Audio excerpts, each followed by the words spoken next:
Bismillahirrahmanirrahim. Assalamu alaykum, hurmatli ko'ruvchilar. Istiqlol kundalik xabarlarimizni ko'rishinglarni qarshılaymiz. Men Abdullah Yalqun. Programmamizda vatanimiz Sharq Turkiston va dunyo kun tartibidagi eng muhim xabarlarni huzuringizga sunamiz. Qaynamsiz diqqatinglar ekranimiz bo'lsin. Xitoy 10 yil sarf qilib g'oyat zo'r bulang-talang liniyasi qurib chiqdi.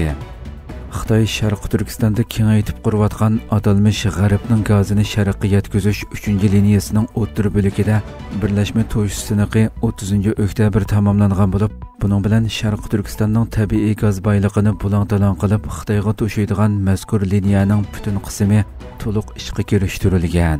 Xitoy tashviqot organi Tangritog' to'rining aloqador xabarida qayd qilinishicha, atalmish G'arbning gazini sharqqa yetkazish 3-liniyasining qurilishi 2012-yil 10-oyda rasmiy boshlangan. Bu qurilishda sharqiy bo'lak, o'ttir bo'lak, g'arbiy bo'lak bo'yicha bo'lakka bo'linib qurilish qilingan. Buning ichida g'arbiy bo'lak hisoblanadigan Qo'rg'as Jo'ngvey bo'lagi 2014-yili ishlab chiqarishga kirishtirilgan.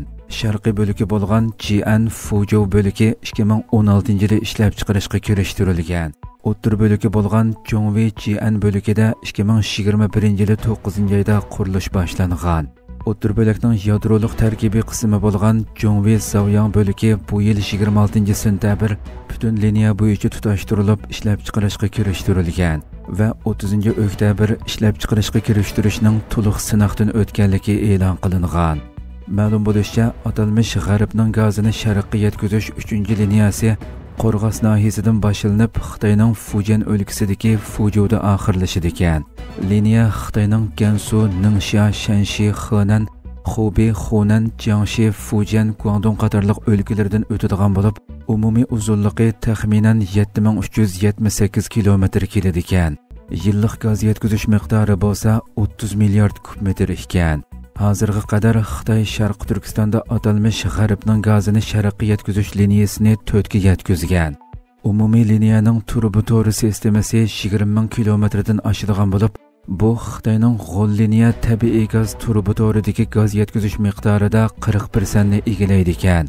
Atalmish G'arbning gazini sharqqa yetkazish 4-liniyasi deb nom berilgan Turpan Jo'ngvey liniyasi bu yil iyul oyida to'liq tutashtirilib ishga kirishtirilgan edi.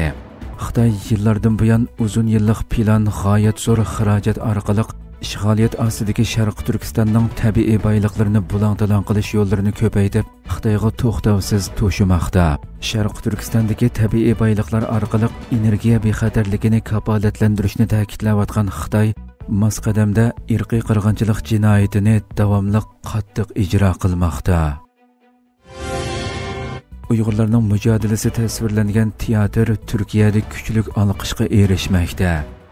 Nuh teatr o'mikining Ko'k osmon nada nomli teatri bu yil 6-oydan boshlab Turkiyaning har qaysi viloyatlarida tomoshabinlar bilan yuz ko'rishgan bo'lib, Uyg'urlarning kimlik ko'rishi va Xitoyning zulmlari intayin jonliq tasvirlangan teatr qizg'in olqishga erishmoqda.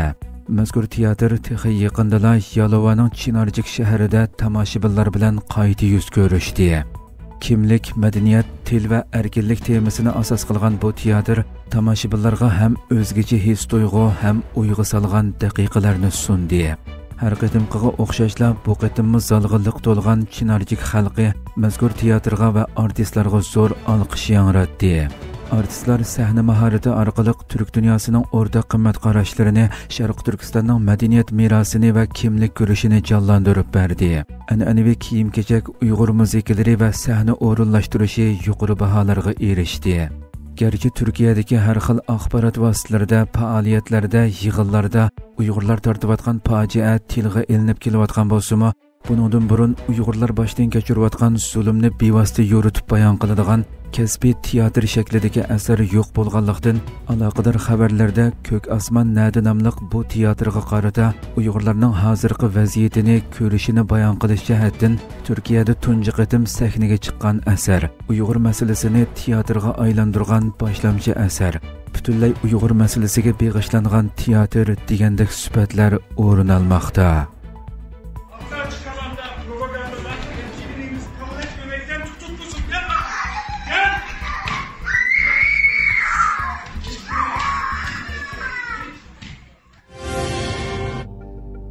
Hürmetli görürmenlerimiz, şuna qilib bugünkü xabarlarımız bu yerda oxirlashdi. Atiki programmamizni ko'rishgacha omon bo'linglar. Assalomu alaykum va rahmatulloh.